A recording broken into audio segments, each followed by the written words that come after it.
Anybody else's spider sense tingling? He doesn't call Nick Fury Mysterio and accepts the call. That leads to my favorite sequence in the whole movie in Germany, where Mysterio has just developed all of these illusions. Yes. And, including a Iron Man rising from the grave, Marvel Zombies. Oh my There's gosh, your reference. yes. Coming out at him, attacking him. That whole sequence. Yes. And even within that, even that sequence, again, I love the part where now, early in the sequence, Nick Fury gets killed. Yeah. And then it turns into this whole illusion. And then, you see Nick Fury comes back and shoots Mysterio. Mm-hmm. And so Peter, at this point now finally believes that, okay, Nick Fury is, he doesn't realize that it's been Mysterio this whole time. Yeah, and so he thinks Nick Fury, and at that point, he's like, who else knows? Who else knows? And again, he's being tricked into revealing that MJ and Ned know, and possibly Betty Brant. And, and then, again, reveals himself. So it's one more layer of Spider-Man, not being able to. And what's really cool about that sequence is they seed early in the movie the Peter tingle. They haven't called it the Spidey sense yet. Oh, but I hated that so much. But I don't like that they're not calling it the Spider sense, but I also thought it was really funny that Aunt May and Happy Hogan are calling it the Peter tingle. You mean the tingle? And so that was funny. So he's not really tapping into that. He's not really using that. Thanks, Phil. And that's what's causing basically his inability to recognize the illusions. Yes. So he's being duped by Mysterio, and so that sets up obviously the final battle, which is also great. But that whole sequence, tell me what you thought about it, because I loved it. That the first time, like when we see, like you said, Samuel Jackson's coming out, or Nick Fury several times. Mm-hmm. That also reminded me a lot of Shattered Dimensions and a lot of the Spider-Man games you played, where you see Mysterio messing with Peter. And the thing is, when Peter first meets him, he does have his spider senses, or spider tingle in this case. But the problem is, Peter doesn't know how to use it 100%. Yep. You're still a human. We rely on our ears, our eyes, our nose, everything else, and he's still playing that he's a human. So, okay, I see it, it must be real. Yeah. And that was the problem I liked with it, because he hasn't learned his spider senses yet. Mm-hmm. And in the comics, even till today, he really hasn't learned them a lot, because they keep altering everything. Exactly. But I like in the movie that he first fights it, and it's like, oh, I can't do it. And then he realizes, I can't rely on my human side. I gotta rely on my powers more. Yep. And he kind of is like, that for me, and this is a moment because of comic books, it's the realization of, I need to rely on the spider. I need to be more spider than human. So he closes his eyes in the final scene, and he's able to rely on the senses to just dodge everything. Bullets coming at him, he's able to dodge them again. Yep. Without thinking, without relying on seeing it. He just you get that feeling. Yeah, you know to move. And it really is that final...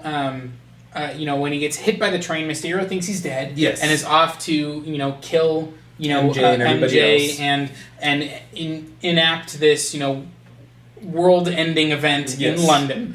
And within that, obviously now Peter is able to get a hold of Happy Hogan. Yes. Gets connected with him, and this is where you start to see that transformation into the Iron Man possibly role. the Iron Man role.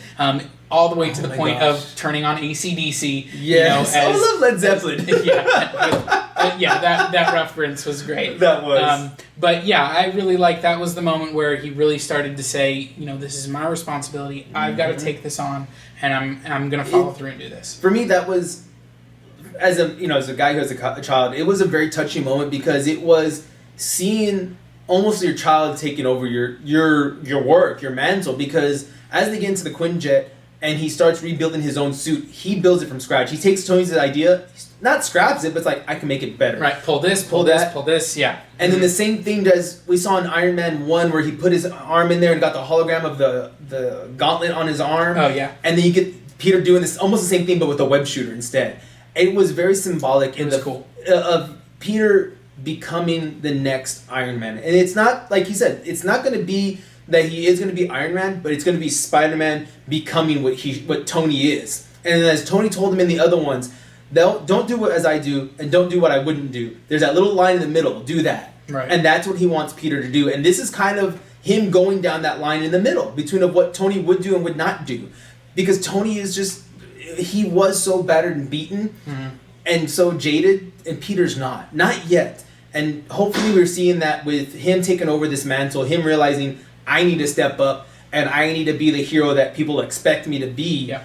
I think that's where this turned finally, and I love that about the character that we're getting a very well-rounded Spider-Man, a very well-rounded Peter Parker. Now, kind of commenting on that, Happy Hogan, I've loved him since day one. Yeah. You know, Kevin's knocked it out of the park with that. Ned, I've always been iffy on. This movie, I was still a little iffy on. I liked him better in Homecoming than I did in Far From Home. That I will give you. And, you know, it's really interesting, you know, these are real actors, they're real human beings, right? He looks like someone who didn't blip away. I'm sorry. Yeah. I don't, you know, he looks much older than the rest of his classmates in this movie. And it's a little bit awkward. Yeah, that's true. And it's tough. I mean, and I get it. We all age. So and you write the movie one way, hoping it's going to go that route. And then we look at Ned, you're like, oh, I shouldn't have done that probably. But my problem also, I've always had a problem with the character MJ in these series. Because it's not her real name, first of all. And of course, I love the comics. I love my red-haired MJ, the beautiful model that we've all had. And that's how she started, and I get it. And I'm going to get a little political here. They're all trying to be politically correct. We're trying to be more of women can be empowered and all that. And I get it. I love that. I have a daughter, so I love all that aspect. But leave my comic book characters alone for a moment, please. Let me see a red-headed MJ, this beautiful supermodel woman. And don't tell me she's not powerful, because she is one of the most powerful women in the Marvel Universe in the comics, I think. Yep. And has no superpowers. But she is just so much there and emotionally for everybody. And don't get me wrong, MJ isn't, in this one, she's not emotionally there for anybody, it feels like, until later on in the movie where she kind of almost has that connection at one point. Yeah. And then at the very end, oh, I got to give you the kiss, it felt like. And it was like, well, wait, no, I mean, this is... Well, and speaking of MJ, so, you know, in the first movie, obviously Ned finds out that Peter Parker is Spider-Man, as does Aunt May right at the very end. Oh my gosh, yes.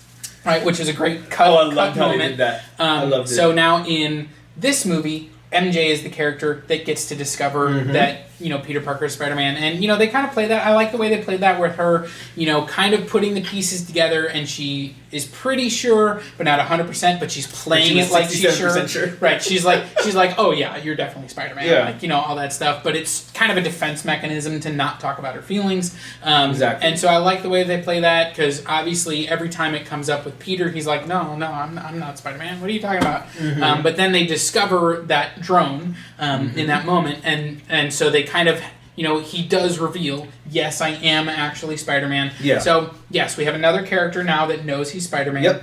And speaking of, J.K. Simmons shows up as J. Jonah Jameson. I need pictures of Spider-Man. Oh, man. Just a callback to the original Sam Raimi series. And if they were ever going to bring back a single actor for a role, this is the one. That was the one you get the buy on. As J. Jonah Jameson, I will never get out of Spider-Man! He's a menace! I'll never get that out of my head. He's perfect in the role. He is. And so literally in the theater, the first post-credit scene comes around, you know, Peter has defeated Mysterio. Yes. Now he's back in New York. He's swinging around with MJ. She's not really enjoying it. Which was hilarious. Oh, that was great. You know, and he gets down, and all of a sudden you see, you know, a video screen. They're like in Times Square kind of thing. The video screen comes up, and it's, you know, thedailyplanet.net. Yes. So, you know, it's a little bit different. I like that twist on it. Now it's not a newspaper. Now it's, you know, kind of a news organization. It's a website. Yeah, it's an organization. You know. And it's radio almost too. It's like television casting. It's not just newspaper. Because when the Daily Bugle, if you know the comics, was just a paper. Oh, and sorry, it's Daily Bugle. Yeah, the Daily Bugle. Oh my god! I knew what you were talking about. Oh my god! I'm gonna get that in the comments. Oh yeah, he will. Sorry, everyone. Make sure you tell him that it's not Superman. So the Daily Bugle was a newspaper in the the 60s, and that's where it was all big. But now I like that they have updated it, because who really reads a newspaper anymore? So anyways, J.K. Simmons as J. Jonah Jameson comes in, and as usual, you know, he's railing against Spider-Man. He's revealing the final footage that was shot by Mysterio. So once again, footage has been doctored, probably by the character again that's played by Peter Billingsley. You know, he probably doctored that footage, basically, you know, revealing that Spider-Man killed me. And, you know, he was saying, I can be the next Iron Man. And, you know, he's basically saying that all of this was, you know, Spider-Man's doing. And so, you know, I went from, oh my gosh, it's J. Jonah Jameson, it's J.K. Simmons, this is amazing, to what's going on? In the next reveal, as they say, you know, they do that whole thing and you're like, that's really awesome. And that's not it. Yes. And they reveal Spider-Man is Peter Parker. And that was And literally my jaw dropped in the theater. I was like, I can't believe they just did that. They outed him, and it was incredible. It really was. And if you know the comics, you know Civil War. Peter during the Civil War outs himself. Right. Yeah. So this is a throw again. If you love comic books, this is a throw to him getting outed back then. So now, and again, that was also Iron Man's fault because he joined Iron Man during the Civil War. Correct. Yeah. And now, if you want to go with the whole Iron Man created Mysterio outs him. It's still Iron Man's fault he got outed. Yep. So it's an interesting take. The fact that they are throwing this out there, such a private character. Yeah. Now he's in the limelight, and J. Jonah has already thrown it out there that he is Spider-Man. So that's going to lead to the third film of how do you handle this? And so here's one of the things that I've been thinking about is the next post-credit scene. We already talked a little bit about the Skrulls. Yes, the Skrulls are there. Are pretending to be Nick Fury and Maria Hill. Yep. So they've already built in a way to basically say, this is all lies. Yep. They can, have a Skrull impersonate Peter Parker and have Spider-Man, still, doing all this stuff right next to him. So look, it's Peter Parker and it's Spider-Man. How could they be one and the same? Exactly. They could play it that way. They could even have a Skrull possibly imitate Mysterio and be like, look, he's not really dead. So obviously he was lying about all the other stuff because he's not even dead.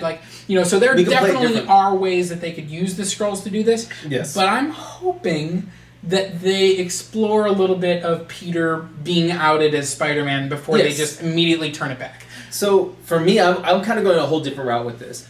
Again, I've read Civil War, I'm a comic book fan, so I'm going to add some of my comic book knowledge to this. In the comics, Kingpin is around. And Kingpin is a villain. If you watch Daredevil, if you watch wait for them all of that, to bring Kingpin into I'm hoping this will tie in. Somehow, I hope they bring in the Kingpin. Because when Kingpin finds out it's Peter Parker, he puts a hit out on Peter to get killed with this hitman who's supposed to shoot Peter, and he tells the hitman, don't give warning, just shoot, because he has this weird sense, he'll dodge it. So the sniper's sitting in this little tower, knows where Peter's hiding, pops up, takes a shot. Aunt May and MJ are there. Peter's able to get MJ out of the way, but May takes the bullet, and May's dying. As May's dying, we get the darker Peter. He goes back to that dark side. And to the point of where he goes and finds his old black costume and puts it on and becomes the Venom suit almost. Not the symbiote, but just the color scheme and the symbol and what it means when he puts this on. Goes over there and beats the living crap out of the Kingpin and basically says, if Aunt May dies, I'm going to come up and web your lungs shut and watch you choke to death on, you can't breathe. I want Peter to start going dark. I hope somebody comes after Aunt May and starts shooting at her, or MJ or Ned or somebody dies or gets really hurt, really close to death. Because I want to see how Peter's going to take it now that somebody closer to him, an actual family member or a love interest, gets hurt or killed. Well, that'd be interesting. Iron Man died through sacrifice. Exactly. So, now you're talking about because of who he is, because you are Spider-Man. Yes. Now your family is in danger, your loved ones are in danger, and now people know who you are, and they're coming after those people. It's something that Tony had to deal with Pepper Potts and other people. Really, he's really the only character they've explored that with in the MCU. Most of the other characters, while they're public-facing, have never really faced the threat of my family or loved ones are in danger. And so, this is definitely an opportunity for them to explore that with Peter Parker. And whether it be Kraven the Hunter. Ooh, that'd be interesting to see Kraven come out. Or, Kingpin, hiring an assassin. Maybe you bring Bullseye in. Different options to do something like that. I would be really excited for that as well. I would be excited for it, and I'm hoping, and you could easily tie this, if they start, now that we have J. Jonah Jameson, we can have J. Jonah Jameson's son, the astronaut here, which can lead to the symbiote coming out and actually being part of the MCU. Because right now, Venom is not considered MCU canon. And a Fox producer, and I will say this, is that, now Fox has been purchased by Disney, Sony. Sony did Venom. Yes. And a Sony producer has said that Venom will cross over into the MCU. Okay. That has not been confirmed by Marvel Studios. Yeah. So, until Kevin Feige says it, I don't know that I believe it. But, there's always the possibility that Tom Hardy's Venom will also cross over into this universe. While I liked Venom, I don't want that to cross over. I don't think it fit. But we'll see. And we will. And that's what I'm kind of hoping, that maybe we'll get a different version of him, or maybe somehow it'll cross over, because if you get that Peter that's torn down and crying and breaking, imagine a symbiote coming and telling you, I can give you that strength, I can help you save your family, and all of a sudden he just gives in to that dark side. And not do it the Tobey Maguire way, because that was terrible. We got to do. Oh my god! I hate it. Hold on, I've got to go emo. Well, I'm emo now. Yeah, it was ridiculous. So, I mean, it would be kind of cool because you could explore such a darker story with Peter in the second half or your second act. It would be interesting to see because the first act you would go with Peter getting hurt. So we'll see. I mean, of course, also with the end credit, we saw that Nick Fury is very much alive. And he's up in space on the spaceship that we saw in Captain Marvel. Probably creating Sword, the space version of S.H.I.E.L.D. Exactly. He's there with a bunch of Skrulls. And so, and apparently Project Tahiti possibly was up there. Yeah, that was like a little throw to Agents of S.H.I.E.L.D. Yeah, he's sitting there looking at Tahiti. So, so that was a nice little throw. It's really cool. Definitely... Phase 4 is going to be very cosmic. There's a lot of stuff coming. And so, obviously, this plays into that, with that cosmic, kind of future. Exactly. And so, at the end of the day, I'm very excited for here. Not only the next Spider-Man movie, but also what this sets up. I really loved this particular movie. Far From Home, to me, is now my favorite Spider-Man live-action movie. It eclipsed Homecoming for me. Yeah, same here. I thought, Mysterio, Jake Gyllenhaal, fantastic. Knocked out of the park. He really did. There was tons of good stuff. I do want to ask you, we didn't really touch on, the relationships with the high school characters, with MJ and with Ned, and, how you felt that kind of progressed in this movie. So, Ned had a relationship with Betty Brant in this one, which in the comics they do get married. It was really funny. I will say that. It was cute. At least for me. Yeah. I thought it was funny. It was a cute we little... might be on different pages here. It was cute. I would say it was cute. And it's to me, it's the guy who goes, I'm going to go to Europe and meet European women, and then it's just, we come back and it's over. It's like, she didn't mean anything to me, but we dated while we were in Europe. And that's kind of how it was with them too. They go off there dating, and by the end of the movie, they're broken up. So within like 2 weeks or a week or so, they're already done. Yeah, but it's cute. I thought it was pretty funny. It's a cute